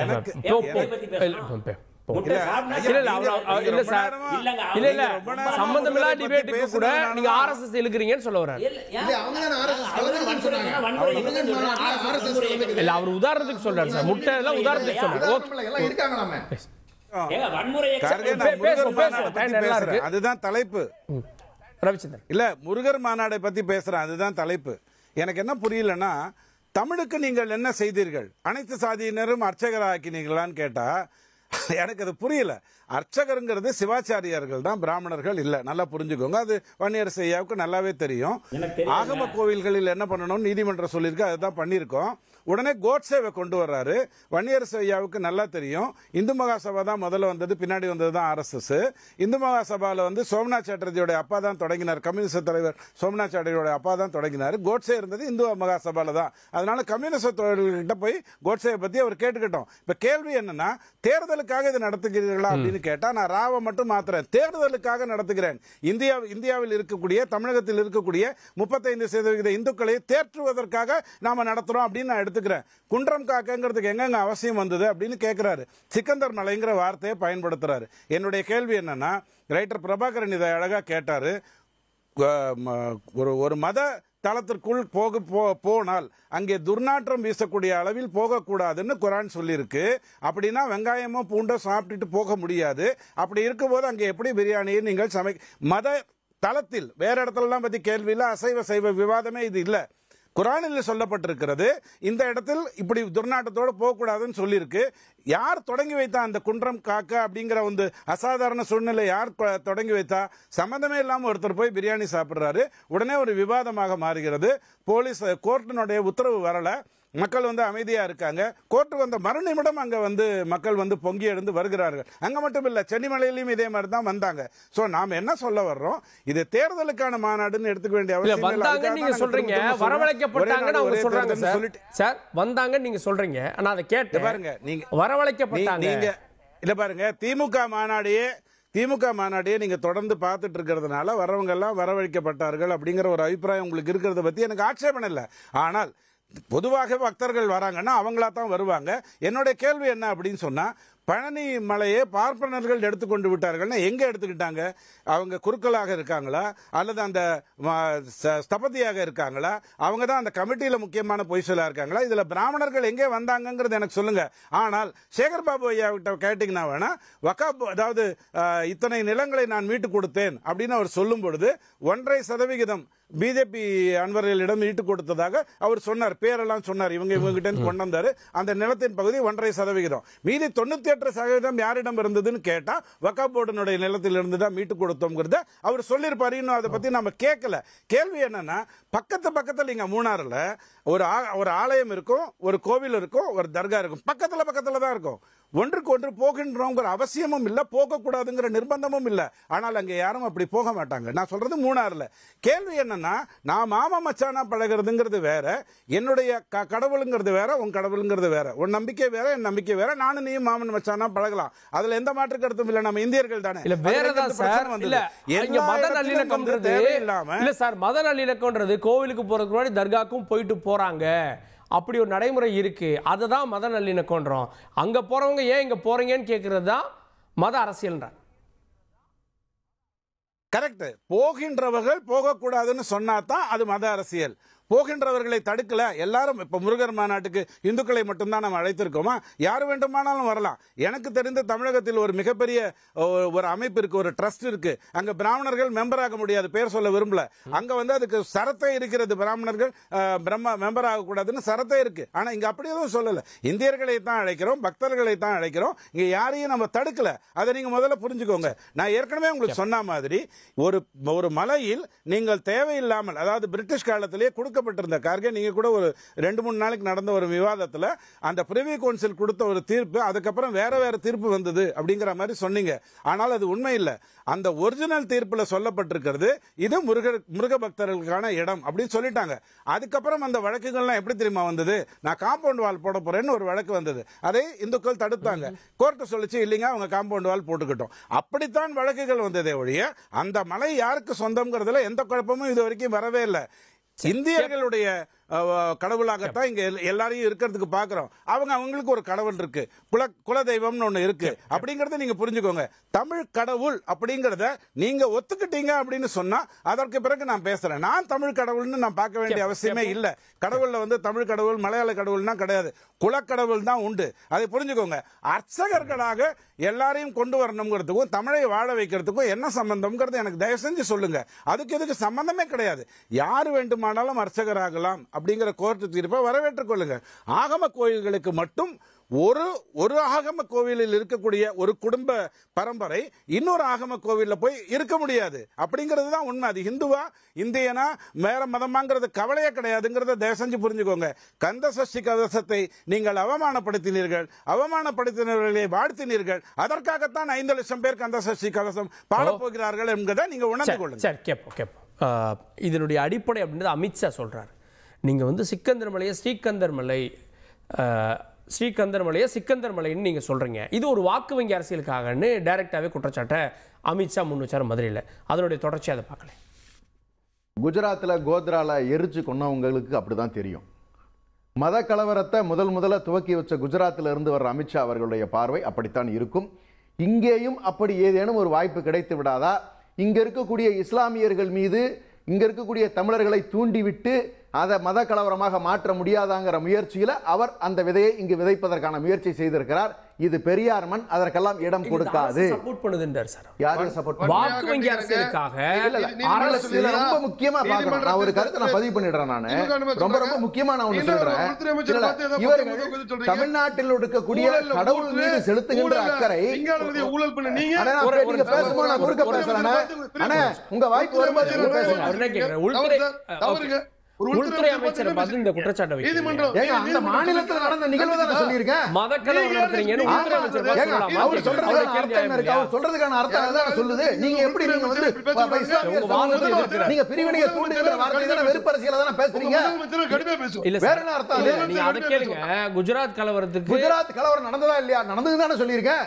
அந்த மாநிலத்தில் தானே அதாவது இஸ்லாமியருக்கும் இந்துக்களுக்குமான முதல் பிரச்சனை ஆரம்பிக்கப்பட்டது எந்த மாநிலத்தில்? குஜராத்தில் நடந்தது ஆரம்பம். மறுப்பார் அவரு. குஜராத்ல வந்து ஆமா சார் அங்கதான் யூபி கவர் பண்ணீங்க. எம்பி பாகிஸ்தான் பிரிவினை அப்பவே முதல் கலவரம் எல்லாம் வந்துருச்சு. விட்டுருங்க, நான் இங்க விஷயத்துக்கு வாங்க. இன்னைக்கு அரசு இதை சப்போர்ட் பண்ணுது சிறுபான்மையினர் வாக்குக்காக அப்படின்னு அமித்ஷா சொல்றாரு. நான் சொல்ல வரது இது இதற்கு மற்றொரு கோணம் உண்டு. நான் என்ன சொல்ல வரேன், நீங்க தமிழ்நாட்டுக்கு இந்த 4 ஆண்டுகளில் இந்த ஒன்றிய அரசு எந்த நிதியும் ஒதுக்கவில்லை. தமிழ்நாட்டை முற்றும் புறம் தள்ளி இருக்கிறது. நீங்க என்னென்ன அக்கிரமங்களை இந்த தமிழ்நாட்டு மக்களுக்கு செஞ்சிருக்காங்கன்னா, தேவையில்லாத நீட்டை மக்களுடைய விருப்பத்திற்கு எதிராக புகுத்தி இருக்கிறார்கள். டீலிமிட்டேஷனை பத்தி இவங்க பேசுறதுக்கு இன்னும் பதில் கொடுக்காம இருக்கிறாங்க. ஃபேர் டீலிமிட்டேஷன் நடத்தணும்னு சொல்றோம். தமிழ் மொழியின் மீது இவர்கள் நேஷனல் எஜுகேஷன் பாலிசியில இவங்க மும்மொழி கொள்கையை கொண்டு வந்து திணிக்கிறதுக்கான முயற்சி பண்ணாங்க. இது எல்லாமே முழுக்க இவங்க எக்ஸ்போஸ் ஆயிட்டாங்க. இப்ப என்னன்னு கேட்டீங்கன்னா, இதையெல்லாம் மறைக்கணும்னா இவர்கள் செய்த தமிழினத்துக்கு செய்த துரோகங்களை பட்டியலிட்டுட்டே போகலாம். ஒரு பெரிய புத்தகமே வெளியிடலாம்னு வச்சுக்கோங்களேன். இந்த தமிழ்நாட்டு மக்களுக்கு செய்த துரோகம் பாரதிய ஜனதாவும் ஆர்எஸ்எஸும் இந்த இந்து முன்னணியும் செய்த அக்கிரமங்களை பட்டியலிட்டு சொல்லலாம். இதையெல்லாம் மறைப்பதற்காக இப்ப கடைசியா என்ன எடுத்துக்கிட்டாங்கன்னா, இவங்க இந்த முருகன் யுக்தியை எடுத்துக்கிட்டாங்க. இதுலயும் நான் உறுதியா சொல்றேன், தமிழ்நாட்டு மக்கள் தெளிவானவர்கள். அவர்களை நீங்கள் ஏமாற்றவும் முடியாது. உங்களுடைய தவறான இந்த யுக்திகளுக்கு இடம் கொடுப்பவர்கள. ஏன்னா வரலாற்று பதிவோட சொல்லிடுறேன் நான். 7ஆம் நூற்றாண்டிலேயே இஸ்லாம் தோற்றுவிக்கப்பட்டது. அதாவது கிறிஸ்து பிறப்புக்கு பின்னால் 7ஆம் நூற்றாண்டு. அதே சமயத்தில் இங்கு சேர மன்னன் ஒரு இஸ்லாமுக்காக ஒரு மசூதியை நிறுவிய வரலாறு உண்டு. இணக்கமாக வர்த்தகத்தில் தொடர்பு வலுவாக இருந்து கிறிஸ்தவர்கள் வந்தாலும் சரி, இஸ்லாமியர்கள் வந்தாலும் சரி, ஜைனர்கள் வந்தாலும் சரி, இணக்கமாக வாழும் பூமியாகத்தான் தமிழ்நாடு இருந்திருக்கிறது. இங்கு மத கலவரத்துக்கு வாய்ப்பே கிடையாது. இந்த பிரிவினை உங்களுக்கு எந்த விதத்திலும் எடுபடாது. மத கலவரத்துக்கு வாய்ப்பு இல்லை. அப்புறம் ஏன் பாஜக நடத்துற இல்ல இந்து முன்னணி நடத்துற இந்த மாநாட்டுக்கு திருப்பரங்குன்றத்தை சொல்லி செய்யாம இருந்திருந்தாங்கன்னா, திருப்பரங்குன்றத்துடைய நிகழ்வு இல்லாம இருந்திருந்ததுன்னா நீங்க அப்படி சொல்லலாம். இப்ப என்ன சொல்லுவாங்க, மாநாட கூட்டிட்டு கடைசி அவங்க கதை என்ன கதை சொல்லுவாங்க, திரும்ப நீங்களே சொல்றீங்களே அமித்ஷா அவர்கள் அது திருப்பரங்குன்றம் என்பதை பேர் மாத்தி சொல்றாரு. அங்க வந்து நமக்கு நவாஸ்கனியே போனாரு, அங்கதான் வாக்கு வங்கி அரசியல் தொடங்குது. நான் என்ன சொல்றேன், நீங்க போறது எப்படிங்க நீங்க வேண்டாம்னு சொல்லுவீங்க? அவங்களுக்கான உரிமைகளுக்கு போறாங்க. கேப்போம் வர்றேன். 2020 வேல் யாத்திரை, 2025 முருகன் மாநாடு தேர்தலுக்காகவா அப்படின்ற கேள்வி முன் வைக்கிறாங்க. அதாவது இது அரசியல் பார்வையில பார்ப்பதற்கு அதுதான் பொருந்தும். எங்களுக்கு அதல்ல. எங்களுடைய பொறுத்தவரை இது ஒரு ஆன்மீக முழுக்க ஆன்மீக நிகழ்ச்சி. மிகப்பெரிய ஒரு எழுச்சியோடு நடக்கக்கூடிய ஒரு ஆன்மீக மாநாடு. அதுதான் நாங்க சொல்ல முடியும். 2026 மக்கள் இவர்களை விட்டு அனுப்ப போறாங்க. மக்கள் வந்து மிகப்பெரிய அதிர்ச்சியில் இருக்கிறாங்க. அதனால இன்னைக்கு வலிமையான நாங்க கூட்டு நாங்கள் அதுக்கு இந்த முருகன் மாநாட்டை பயன்படுத்திக்கிறீங்களா? எங்களுக்கு அதுதாங்க தெளிவா சொல்லிட்டோமே கார்கே. நான் இது ஒரு ஆன்மீக நிகழ்ச்சி. நான் என்ன கேட்கிறேன்னா, இந்த அரசாங்கம் இதை பார்த்து அடிச்சுக்கிட்டு சொன்னால் நிச்சயமாக இதுவும் ஒரு காரணமாக இருக்கலாம். இந்து விரோத ஆட்சி நடந்தா இந்துக்கள் எதிராக தான் கொந்தளிப்பாங்க. அப்ப அதுவும் தான் பாதிக்குது அரசாங்கத்தை. நீங்க அப்படி சொல்றீங்க, இல்ல நீங்க இந்து விரோத ஆட்சின்னு சொல்றீங்க. உண்மையான பக்தர்கள் யாரும் இதுக்கு வரப்போறது இல்ல அப்படின்னு அறிக்கை விட்டுருக்காங்க மதுரையில இருந்து. உண்மையான பக்தர் இதுல யாருன்னு சொன்னா சேகர் பாபு. அதான் சொல்றேன், இந்த மாநாடு நடத்த வேண்டும் என்று பக்தர்கள் விரதம் இருந்து வராங்க. இந்த மாநாடு நடக்கக்கூடாது என்பது திமுகவுடைய அரசாங்கம் இன்னைக்கு கச்சாரிச்சு நின்றுட்டு இருக்குது. இதுதான் விஷயம். நான் அதனால ஒரு விஷயத்தை சுருக்கமா சொல்கின்றேன். இது இந்து விரோத ஆட்சி. நீங்க என்னைக்கு சனாதனத்தை ஒழிப்பேன் என்று நீங்க சொல்லிவிட்டு நீங்க இந்து விழாவை நீங்க எப்படி நீங்க ஆதரவு இது பண்ண முடியும்? இது பொதுவான நிகழ்ச்சி, நீங்க எப்படி உரிமை கோர முடியும்? சனாதனத்தை ஒழிப்பேன்னு ஆக உங்களுடைய போலி சனாதனவாதிகள் நீங்க நடத்த முடியாது. அதனால நீங்க இந்த மாநாட்டை எந்த வகையில எல்லாம் நீங்க தனி வாதத்தை நான் பேச முடியும். எந்த வகையில எல்லாம் நீங்க இந்த மாநாடு நடக்க கூடாது என்று நீங்கள் கங்கண கட்டி வேலை பார்க்கறீங்க இல்லையா, அது மக்களுக்கு நிச்சயமாக உங்களுக்கு அந்த பாடத்தை. மாநாடு நடக்க போது நீதிமன்றம் அனுமதி கொடுத்துருச்சு, வேலையை நடத்திட்டீங்க ஆல்ரெடி. நேத்தே அந்த கண்காட்சி எல்லாம் தொடங்கிருச்சு. இது என்ன தாக்கத்தை ஏற்படுத்தும்? நான் கேக்குறேன் சார், நீங்க உண்மையா சொல்லுங்க. நீங்களா கொடுத்தீங்களா நீதிமன்றம் கொடுத்துச்சா? எத்தனை 52 கண்டிஷன் போட்டீங்க, நீதிமன்றம் தலைச்சுதா இல்லையா? நீங்களா கொடுக்கணுங்க. நீங்க கொடுக்க போறது கிடையாது. எல்லாத்துக்கும் இந்த ஆட்சி 2026 பிறகு உங்கள்ட்ட அனுமதி கேட்க வேண்டிய அவசியம் இருக்கு. நீதிமன்றத்துல போய் கேட்க வேண்டிய அவசியம் இருக்காது. அதை நாங்க பார்த்துக் கொள்வோம். அதை தான் மக்கள் முடிவெடுத்திருக்கிறாங்க. அதுதான் நடக்க போகுது. அதனால உங்களுடைய அத்தியாயத்துக்கு தான் இந்த முருகன் மாநாடும் ஒரு காரணமாக இருக்கிறதா பாஜகவும் எங்களுடைய மாநில தலைமை நாங்க தெளிவா சொல்றோம். ஏற்கனவே மக்கள் விரோத ஆட்சி, இப்ப இது இந்து விரோத ஆட்சி. ரெண்டும் உங்களுக்கு பாடம் கொடுக்கும். 2026 அப்புறம் உங்கள்கிட்ட அனுமதி கேட்க போறது இல்ல, மக்கள் எங்களுக்கு ஆட்சி கொடுத்துருவாங்க. இவங்க எல்லாம் வெக்கேட் பண்ணிட்டு வடநாட்டுக்கு போயிடுவாங்கன்னு நினைக்கிறேன். அப்படி ஒரு சூழல் வர்றதுக்கான வாய்ப்புகள்லாம் இருக்கு. ஏன்னா 2026 சேலஞ்ச் பண்ணி சொல்றேன், மீண்டும் திராவிட முன்னேற்ற கழகம் தன்னுடைய ஆட்சியை, நிலையான ஆட்சியை நிறுவி காட்டும். அது மாநில அளவு மாற்றம் இல்லை. வரலாற்றில் சொல்றேன், 71க்கு முன்னாடி ராமரை எதிர்க்கிறார், ராமரை செருப்பால் அடித்தார் அப்படின்னு சொல்லி பெரியார் மீது சொன்ன பொழுது நாம் 200 சீட்டுகள் பெற்று வெற்றி பெற்றோம். அதே ராமருக்கு பேரணி நடத்திய அடுத்த ஆண்டிலேயே நாங்கள் மிகப்பெரிய வெற்றியை பெற்றோம். தமிழ்நாட்டு மக்களை இவங்களுக்கு என்ன தெரியல. அதே போல நான் சொல்லுகிறேன், இந்த முருகன் மாநாட்டிற்கு பிறகு திராவிட முன்னேற்ற கழகம் மிகப்பெரிய வரலாற்றை படைக்கும். 200 சீட்டுகளுக்கு மேற்பட்ட சீட்டுகள் நாங்கள் வெற்றி பெறுவோம்ங்கிறது எந்த ஐயப்பாடும் இல்லை. இவர்கள் நடத்துகின்ற இந்த மாநாட்டில் இப்ப இவங்க சுப்பிரமணியன் ஒரு முருகனுக்கு பல்வேறு விதமான பெயர்களை இவர்கள் சமஸ்கிருதத்தில் வைத்திருக்கிறார்கள். சமஸ்கிருதத்தில் எங்குமே முருகன் என்கின்ற பெயர் சொல்லப்படவில்லைங்கிறத ஒரு பதிவு நான் சொல்ல விரும்புகிறேன். அதிலிருந்தே தெளிவாக தெரிகிறது, திருமுருகாற்று படையாகட்டும் இல்ல மற்றவை ஆகட்டும் முழுக்க வடநாட்டோடு பிரிந்துதான் நாம் இருந்திருக்கிறோம். தமிழர்களுக்கு என்று ஒரு தனியான அடையாளம் இருந்திருக்கிறது, தமிழ் மொழிக்கான அடையாளம் இருந்திருக்கிறது. இதில் இவர்கள் கலப்பு செய்வதற்கான முயற்சிகளையும் திரிவு செய்வதற்கான முயற்சிகளையும் ஈடுபட்டுக் கொண்டிருக்கிறார்கள். அது எடுபட போவதில்லை. இனி வரும் காலத்தில் எல்லா இடங்களிலும் முருகனுடைய பெயரை மட்டுமே வைப்பார்களா? சுப்பிரமணியன் மற்றும் கார்த்திகேயன் போன்ற பல்வேறு விதமான பெயர்களை பின்னால் தான் நுழைத்திருக்கிறார்கள். பிராமணர்கள் நுழைத்ததற்கான ஆதாரங்கள் அவர்கள் மூலமாக இருக்கிறது. அதையெல்லாம் மாற்றி முருகனாக மாற்றுவார்களா என்கின்ற ஒரு கேள்வி எனக்கு உண்டு. அது மட்டுமல்ல, இந்த கோயில்களில் இந்த முருகன் இருக்கக்கூடிய எல்லா இடங்களிலும் இனி தமிழர்களே, தமிழ் இனத்தவரே, எல்லா ஜாதியினரும் அர்ச்சகர் ஆவதற்கான வாய்ப்புகளை உருவாக்கி தருவதற்காக ஒரு கோரிக்கை இருக்குமா என்பதும் என்னுடைய கேள்வி. அது மட்டுமல்ல, எங்களுடைய சனாதன எதிர்ப்பு நிலை தொடரத்தான் செய்யும். தமிழ்நாட்டை பொறுத்தவரை இது சமூக நீதிக்கான பூமி. இங்கு சாதி பிரிவினைகளை வைத்து அரசியல் செய்ய முடியவில்லை அவர்களால். அதனால்தான் இங்கு மத அரசியலை கையில் எடுத்திருக்கிறார்கள். மீண்டும் சொல்லுகிறேன், மத அரசியல் தமிழ்நாட்டில் எடுபடாது. மத அரசியல் விட்டுருங்க, பாஜகவுடைய வாக்கு வங்கி 11%, அது சேர்ந்து இப்போ அதிமுக ஓட்டு வங்கி, இதெல்லாம் என்ன பண்ணும்? தமிழ்நாட்டு மக்கள் தெளிவா பார்த்துக்கிட்டு தான் இருக்காங்க. எந்த நலனுமே தமிழ்நாட்டுக்கு செய்யாத பாரதிய ஜனதா, தீங்கை மட்டுமே விளைவித்துக் கொண்டிருக்கக்கூடிய பாரதிய ஜனதா, தமிழின விரோதிகளாக, தமிழின துரோகிகளாக இருக்கக்கூடிய பாரதிய ஜனதாவோடு அண்ணா திராவிட முன்னேற்ற கழகம் என்கின்ற ஒரு கட்சி சேர்ந்திருக்கிறது. அந்த அண்ணா திராவிட முன்னேற்ற கழகத்தினுடைய தொண்டர்கள் பெரும் விரக்தியில் இருக்கிறார்கள் என்பதே உண்மை. அந்த கூட்டணி எப்படி உருவாக்கப்பட்டது அந்த வரலாறு தமிழ்நாட்டு மக்களுக்கு தெரியாம இல்ல. 32 ED ரெய்டுக்கு அடிமையா போய் மாட்டிக்கிட்டு இருக்கிறது அதிமுக. இந்த ரெண்டு கூட்டணியும் மிக பெரும் தோல்வியை வரலாற்றில் சந்திக்க போகின்ற ஆண்டுதான் 2026 சட்டமன்ற தேர்தல். அதிமுக வந்து இப்போ இரட்டை இலை பறிக்கப்பட்ட போது சேவல் சின்னத்தை தான் வைத்ததுங்கிறத பல காரணங்களுக்காக உங்களுக்கு ஞாபகப்படுத்துறேன். குஜராத்தை பற்றி தொடர்ந்து பேசுகின்றவங்க 2 கேள்விக்கு பதில் சொல்லணும். அந்த சமயத்தில் கருணாநிதி ஐயா ஆட்சியில் திமுகவுடைய ஆட்சி தான் வாஜ்பாய் ஐயாவுடைய சேர்ந்து இருந்தது. அப்போ கருணாநிதி ஐயா இதை பற்றி எல்லாம் பேசினாரா? கோத்ராவில் எரிக்கப்பட்ட 54 பேர் உயிரோடு எதற்காக சாகிறோம் என்று கூட தெரியாமல் எரிக்கப்பட்டவர்களை பற்றி பேசுவதாக இருந்தால் நீதிமன்றம் ஏதாவது ஒரு விஷயத்தில் பிஜேபியையோ மோடியையோ அமித்ஷாவையோ கண்டித்தோ தண்டித்தோ பேசியிருக்கிறதா? அது காங்கிரஸ் ஆண்ட காலம்தான், அப்படிங்கிறத தெரியாமல் பேச வேண்டாம். நீட்டை கொடுங்கன்னு தமிழ்நாட்டில் கேட்கல. 1,60,000 மாணவர்கள் எக்ஸாம் எழுதியிருக்காங்க. அதை நீங்கள் பார்த்தீங்கன்னா உங்களுக்கு தெரியும். 27 மருத்துவக் கல்லூரி வச்சிருக்கவங்க வேணா கேட்கலாம். அவங்களுடைய பாவம், அவங்களுடைய பிரச்சனை அவங்க பார்த்துக்கிட்டோம். மும்மொழி கொள்கையை பற்றி தேவையில்லாமல் முருகன் மாநாட்டுக்குள்ள கொண்டு வரீங்க. தாய்மொழியில் படிக்க வேண்டும் என்றுதான் மும்மொழி தேசிய கல்விக் கொள்கை சொல்லுகிறதே தவிர 3வது மொழியாக இந்தி மொழியை கற்றுக்கொள்ளுங்கள் தான் உங்களுக்கு சொல்லுது. அதை பற்றி பேசி பிரயோஜனம் இல்லை. இவங்க கட்டுக்கலைகளை சொல்லிக்கிட்டு தான் இருப்பாங்க. சூரசம்மாரம் செய்தவன் முருகன் என்பதை மறந்துடாதீங்க. வீரபாகுவாக எங்களில் பலர் இந்த வேலையை செய்யறாங்கிறத எந்த விதத்திலையும் மறந்துடாதீங்க. RSS பற்றி பேசுவதற்கான தகுதியும் திறமையும் அதை சார்ந்த அதனுடைய வரலாற்றுகள் தெரியாம பேசுவதுங்கிறது தவறுங்கிறத தயவு செஞ்சு புரிஞ்சுக்கோங்க. இதெல்லாம் விட ரொம்ப முக்கியம் என்ன அப்படின்னு சொன்னா, முருகர் மாநாடு நாங்க நடத்தினோங்க. உதாரணத்துக்கு உண்ணாவிரதம் ஏதாவது ஏகாதசி விரதமோ உண்ணாவிரதமோ நாங்க நடத்தினா உடனே போட்டிக்காக உண்ணும் விரதம் ஒன்று நடத்துவீங்க இல்லையா?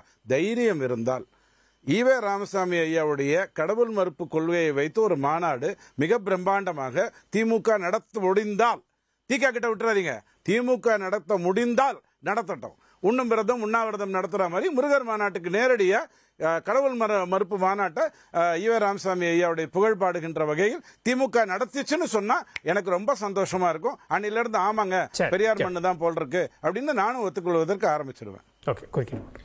திமுக உருவாக்கப்பட்டது பேரறிஞர் அண்ணா அவர்களால். அதை அவங்க மறந்துடக்கூடாது. ஒன்றே குலம் ஒருவனே தேவன் தெளிவா சொல்லி இருக்கக்கூடியவர், இந்த பிரிவினைகளுக்கு இடம் கொடுக்காதவர். மீண்டும் திருச்சி பேச வேண்டாம். இரண்டாவது, இவருடைய அதாவது மும்மொழி கொள்கையை பத்தி நாங்க தெளிவா சொல்லியிருந்தோம். மதயானை புத்தகத்தை தயவு செஞ்சு வாங்கி படிக்க சொல்லுங்க.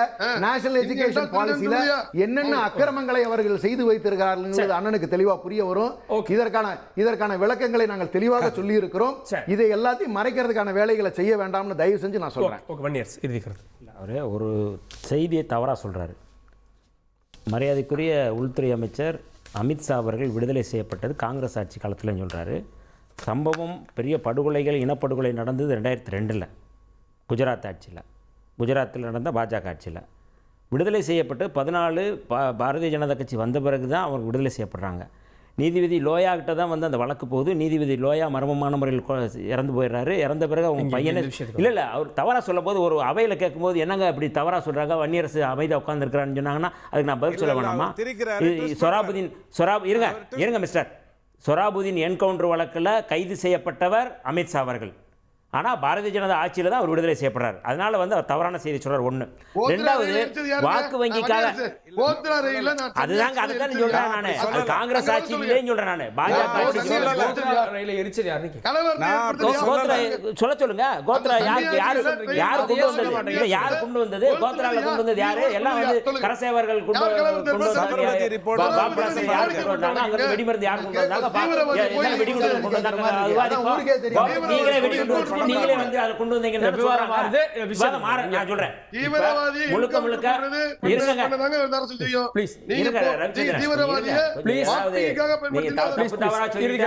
பேலன்ஸ் பண்ணாதீங்க. இப்ப என்னன்னா, இவங்க பாரதிய ஜனதா அதிமுக கூட்டணி, இந்த கூட்டணிக்கு முருகனை சேர்த்துக்கிறாங்க. முருகன் வந்தா நம்ம வெற்றி வருவோம்னு நினைக்கிறாங்க.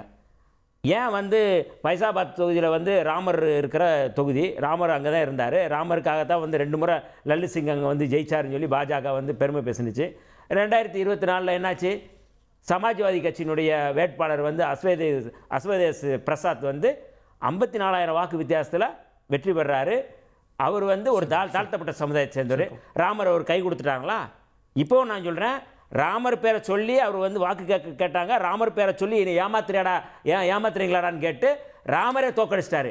இப்போ முருகன் பேரை சொல்லி இவங்க வந்து வாக்கு கேட்டா முருகனை வந்து இவங்க தோக்கடிப்பாங்க. முருகன் இவங்களுக்கு வந்து எந்த இடத்துலையும் வந்து ஒத்துழைப்பு கொடுக்க மாட்டாங்க.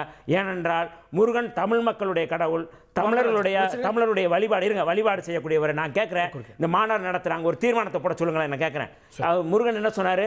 எனக்கென்று ஒரு நாடு, எனக்குன்னு ஒரு தனி நாடு இருக்குது அப்படின்னு சொல்லி சொன்னார். இவங்க அதை வந்து வலியுறுத்துவாங்களா? இருங்க, அவர் வந்து சாதி மறுப்பு திருமணம் பண்ணார். சாதி மறுப்பு திருமணம் செய்ய வேண்டும் சொல்லி இவங்க தீர்மானம் ஏற்ற முடியுமா? துணிச்சல் இருக்கா? வரதராஜன் முடிச்சுங்க, இறுதி கருத்து. அதாவது இன்னைக்கு பாருங்க, தமிழ்நாட்டுக்கு அலங்கோல் ஆட்சி. இன்னைக்கு அலங்கோல ஆட்சியை கண்டிக்காத தேசிக்கப்பட்ட கட்சிகள் மக்களுக்கு மக்கள் விரோத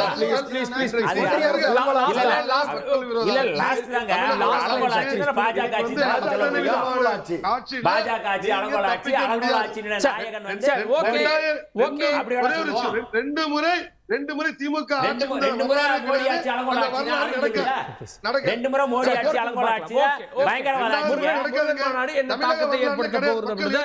பொறுத்திருந்து பார்க்கலாம். இந்த விருந்தினர்களுக்கு நன்றி, பார்த்தவங்களுக்கும் நன்றி. நேயர்களே, தொடர்ந்து இணைந்திருங்கள் தந்தி தொலைக்காட்சியுடன்.